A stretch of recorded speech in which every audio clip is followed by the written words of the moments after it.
Hello students, myself Vanna Dave from Civil Department. Welcome to our lecture of Structural Mechanics 1. Today we will continue your chapter number 8 is column and strut and unit number 6. So today we will continue your example based on column and strut. हमने previous lecture में example देखे थे जिसमें हमने Euler's formula apply किया था, P safe find किया था, जिसके पी सेफ कैसे फाइंड किया था, तो हमारा जो लोड मिल रहा है पी सेफ के लिए हम क्या किया था, तो हमारा जो लोड था, जो भी लोड हमें यूलर्स फॉर्मूला से लिया था अपॉन हमने किया था FOS, that means factor of safety. ये तो ये आपका पी सेफ के हमने फाइंड किया था। और थोड़ा जो आपका आई की वैल्यू दी हुई है तो इसमें से कौन सी लेनी है, तो मिनिमम वैल्यू आपको कंसीडर करनी है अगर आपको मोमेंट ऑफ इनर्शिया दिया हुआ है। तो आज के लेक्चर में हम थोड़े जो भी डिफरेंट सम है वो आज देखेंगे। तो सबसे पहले मैं एक एग्जाम्पल सॉल्व कराऊंगी। जो क्वेश्चन ऐसा है, hollow circular section has internal diameter 60 mm and 10 mm thickness. Internal diameter कितना है, 60 mm है और उसकी 10 mm थिकनेस है। यहाँ पर मैं क्वेश्चन लिख रही हूँ, होलो सर्कुलर सेक्शन डायमीटर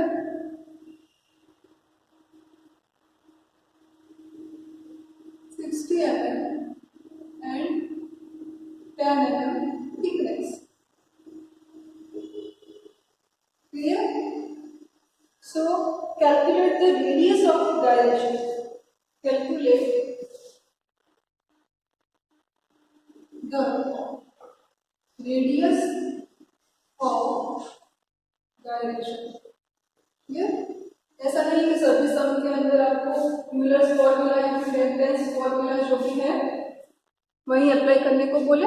अगर किसी सम में ऐसा रेडियस ऑफ गायरेशन का क्वेश्चन आ गया तो इसको ऐसे सॉल्व करना है, जो भी आपकी फॉर्मूला है वो अप्लाई करनी है और उसमें जितने भी टर्म आते हैं उसको इसमें रखना है तो आपका आंसर आ जाएगा। क्लियर? तो रेडियस ऑफ गायरेशन के लिए ये आपका क्वेश्चन 2 मार्क्स में होता है और बहुत शॉर्ट क्वेश्चन है। सबसे पहले मैंने क्वेश्चन यहाँ पे इसलिए लिखा कि आपको पता चले कि क्वेश्चन में क्या बोला है। आपको बोला है होलो सर्कुलर सेक्शन, दैट मीन्स कि वो होलो है, सॉलिड नहीं है। क्लियर? वो आपको पता चलता है कि ये क्या है, होलो है, वो सॉलिड नहीं है। इसका डायमीटर कितना है, तो इतना डायमीटर है 60 mm, डायमीटर है 60 mm और इसकी थिकनेस है, इसकी थिकनेस कितनी है, तो वो है 10 mm, यानी कि इसके ऊपर एक्स्ट्रा एक लेयर है जिसकी जो थिकनेस है वो है 10 mm। क्लियर? आपको डायमीटर दिया हुआ है और इसकी जो थिकनेस है वो दी हुई है। क्लियर? तो अभी हमें क्या करना है, सबसे पहले तो आपको रेडियस ऑफ गायरेशन की जो फॉर्मूला है वो याद होनी चाहिए। तो रेडियस ऑफ गायरेशन ये एग्जाम में आपके आ गया है क्वेश्चन 2 या फिर 3 टाइम्स, तो ये थोड़े IMP टाइप का क्वेश्चन है। सो सबसे पहले आपको रेडियस ऑफ गायरेशन की फॉर्मूला याद होनी चाहिए। तो मैं यहाँ पे लिख रही हूँ रेडियस ऑफ गायरेशन।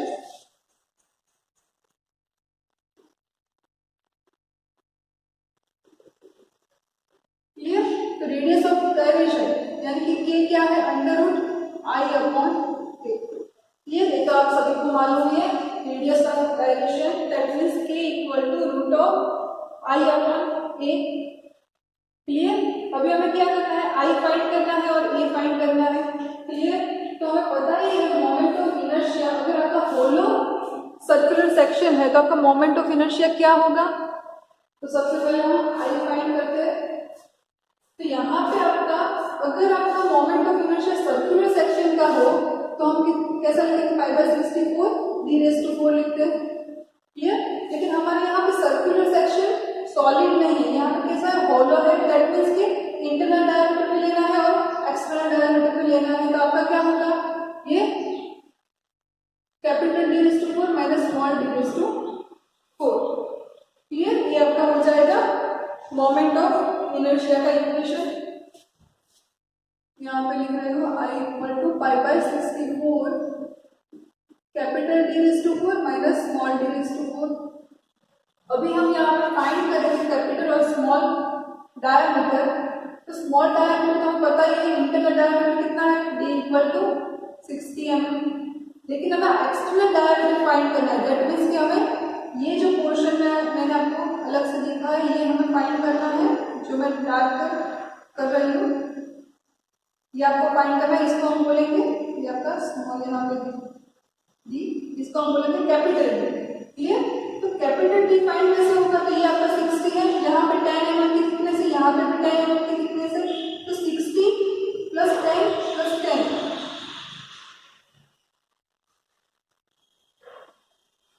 तो यहाँ से 10 mm ऐड किया, 60 mm और 10 mm, तो आपका एक्स्ट्रा डायमीटर हो जाएगा, तो वो आपका हो जाएगा 80 mm।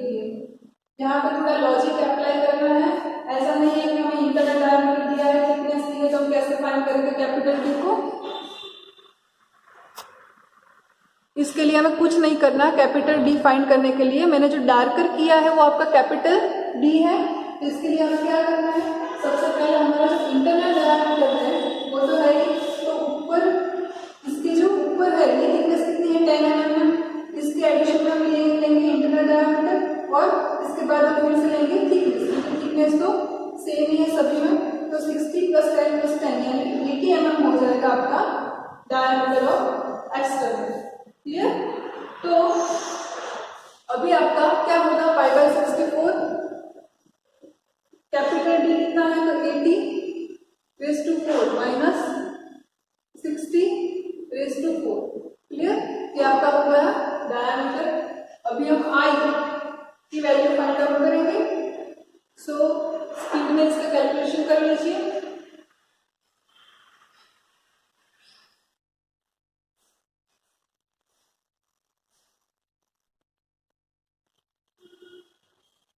तो आपका जो कैलकुलेशन के बाद जो आंसर आएगा वो है, आंसर आपका 1.37 into 10 raise to 6, 1.37 into 10 raise to 6 mm raise to 4, ये आपका होगा मोमेंट ऑफ इनर्शिया।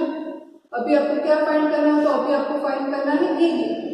तो एरिया तो आपको पता है सर्कुलर का एरिया कैसा होगा, पाई बाई 4 डी स्क्वायर, लेकिन यहाँ पे भी आपका होलो है, तो capital D square minus small D square, because हमें इतनी ही हमारी थिकनेस है इसलिए। क्लियर? तो यहाँ पे हम लिखेंगे पाई बाई 4, कैपिटल डी कितना है, तो 80 raise to square minus 60 raise to square. तो इसका आंसर कैलकुलेट कीजिए, जो आपका आएगा mm स्क्वायर। तो आपका जो आंसर आएगा वो आएगा 2199.11, 2199.11। अभी क्या करना है, सिंपली यहाँ पे जो भी आपका आंसर आ रहा है उसको रखना है 1.37 10 raise to 6 1 upon area 2199.11। Clear? तो आपका के आ जाएगा। तो आपकी के की जो वैल्यू है, सबसे पहले आपको डिवाइड करना है, उसके बाद आपको इसका रूट ऑफ आंसर निकालना है, तभी आपका आंसर आएगा। सबको कैसे साथ में रखना है तो आपका इजी हो जाएगा कैलकुलेशन करना। अगर कोई इसमें मिस्टेक हो तो भी आपको पता चलेगा। तो 24.96 mm आपका आंसर आएगा। यहाँ पे mm कैसे आया, तो ये आपको ऐसे याद रखने की जरूरत नहीं है, तो आपका लॉजिकल ये, अगर आप देखें तो यहाँ पे आपका मोमेंट ऑफ इनर्शिया है, जिसका क्या था यूनिट mm रेज़ टू 4 है। क्लियर? और इसका क्या है mm स्क्वायर है, तो क्या हो जाएगा रूट ऑफ mm स्क्वायर, तो आपका हो जाएगा mm। क्लियर? अगर इसको ये लॉजिक आपको पता नहीं चल रहा है तभी आपको ये बुक डालना है कि आपका mm आंसर आएगा। क्लियर? तो अभी हम नेक्स्ट एग्जांपल देखेंगे आपका, जो कि मोस्ट टाइप का एग्जांपल है आपका।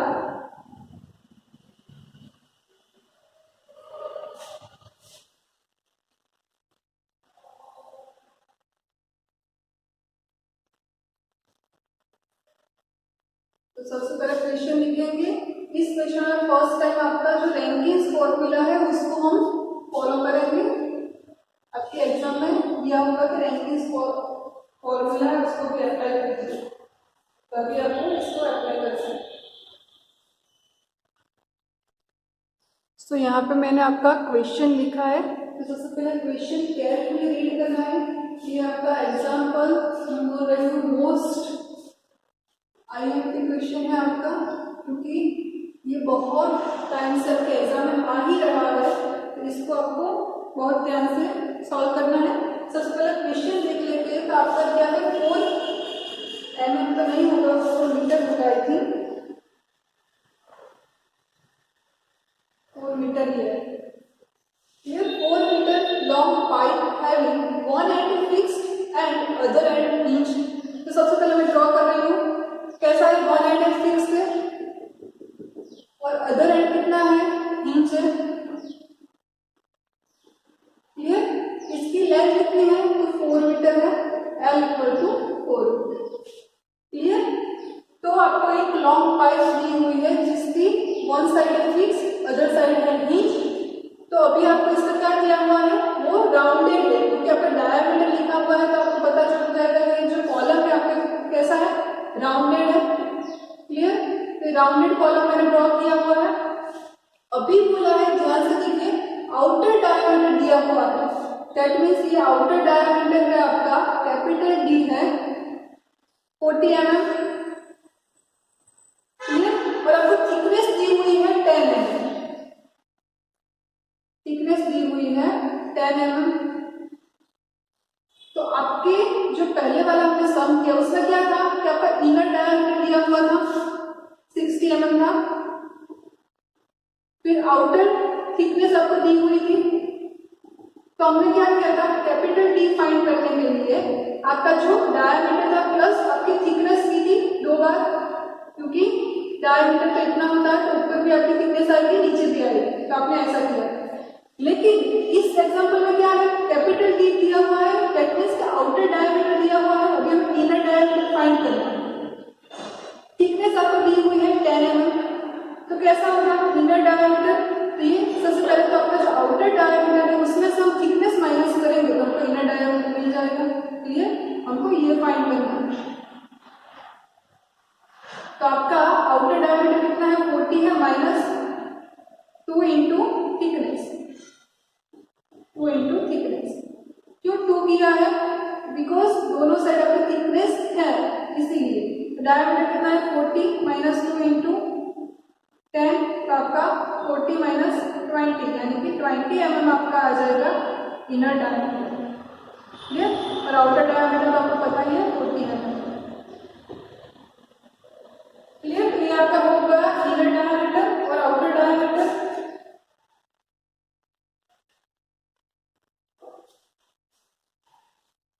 अभी आपका क्वेश्चन के अंदर आपको लेंथ दी हुई है 4 मीटर। तो सबसे पहले हम अगर रैंकिंग्स सबसे पहले हम क्वेश्चन रीड कर देते हैं।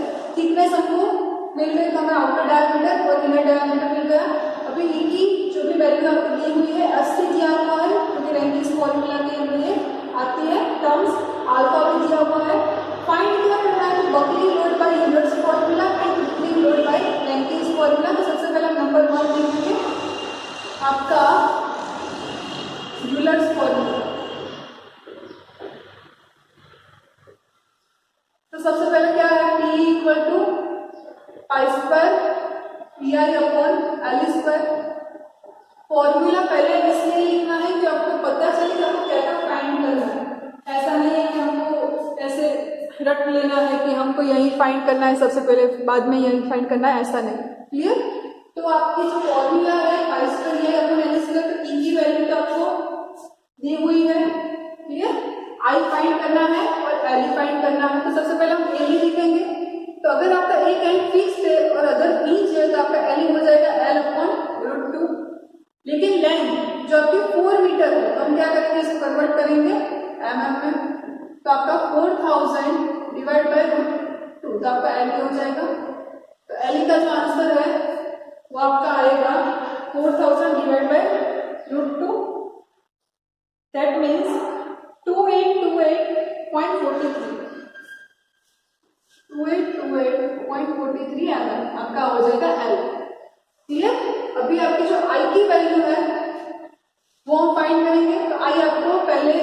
हमने एग्जाम्पल देखा उसमें सेम ही था।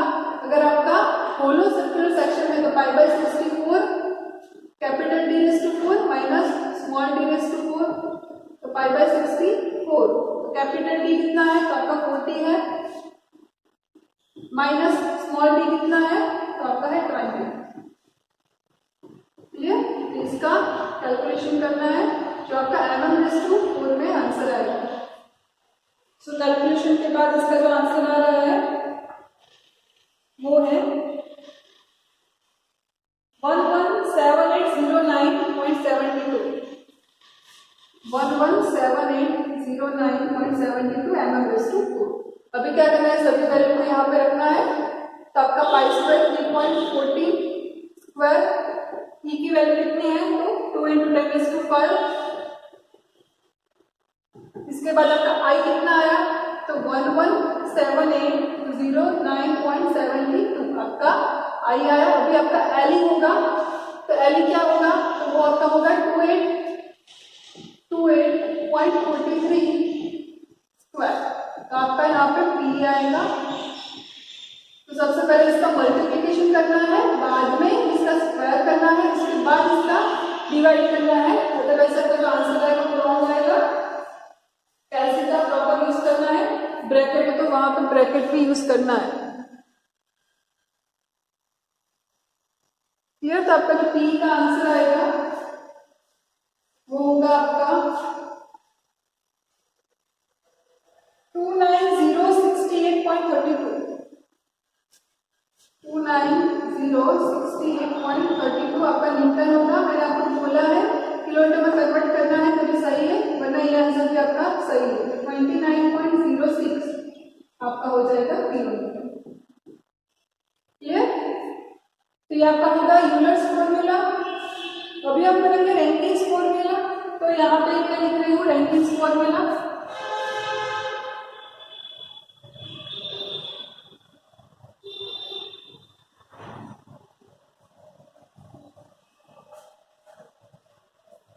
यहाँ पे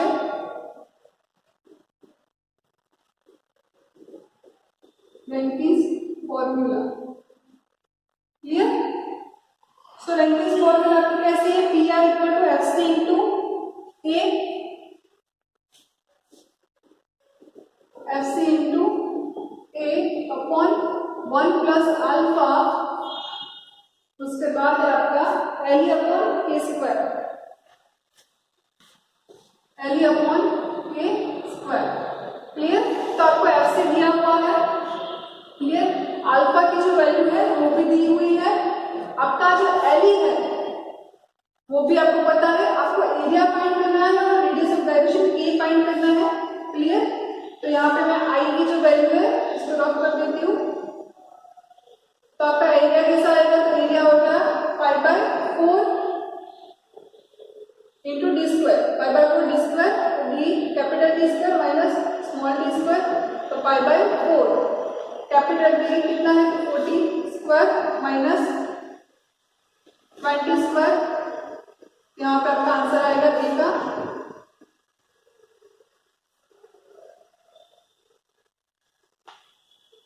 तो आपका आंसर आएगा 942.48 mm। क्लियर? तो अभी हम देखेंगे रेडियस ऑफ गायरेशन के वो क्या है, √i अपॉन ए। तो यहाँ पे हमने जो आई फाइंड किया था उसकी वैल्यू रखेंगे और उसके बाद हमने ए जो फाइंड किया है उसकी वैल्यू रखेंगे। तो आई कितना था आपका 117809.72 117809.72 और डिवाइड बाय एरिया 942.48। तो आपका के का आंसर आएगा एम में। तो आंसर क्या है आपका 11.18। क्लियर? अभी सभी वैल्यू को यहाँ पे रखनी है। एफ सी क्या है आपका तो 320 इंटू एरिया है 942.48, 1 प्लस अल्फा कितना है 1/7/500, एल कितना है तो 28.43 अपॉन के कितना है तो 11.18 का स्क्वायर। तो इसका कैलकुलेशन कैलकुलेशन करेंगे, सिंप्लीफिकेशन करेंगे, तभी आपका PR का आंसर आएगा। तो वो जो आंसर है वो आपका है 31636.79। 31636.79, ये भी आपका न्यूटन में आएगा। अगर कन्वर्ट करना है तो आपको PR को कन्वर्ट कर सकते हैं 31.63 किलोमीटर। ये आपका हो गया रैंकिन्स फॉर्मूला का load, crippling load by Rankine's formula. Clear? So आज का जो आपका क्वेश्चन है वो मैं आपको सिंपल जो भी क्वेश्चन है यहाँ पे मैं आपका डायमीटर चेंज कर रही हूँ और लेंथ चेंज कर रही हूँ। ये आपका है 6 मीटर लॉन्ग। क्लियर? और आपका जो डायमीटर है वो यहाँ पे 60 mm और 10 mm की थिकनेस है। बाकी सभी ऐसे कैसे, तो आपको ये क्वेश्चन लिखना है और मुझे सबमिट करना है। तो नेक्स्ट लेक्चर में हम आगे देखेंगे। इसमें कोई डाउट है तो आपका बोलना मुझे, तो अब नेक्स्ट लेक्चर में हम इसको कंटिन्यू करेंगे, फिर से आपका क्लैरिफिकेशन करवाऊंगी। Clear? So thank you for the watching, to be continue the next lecture.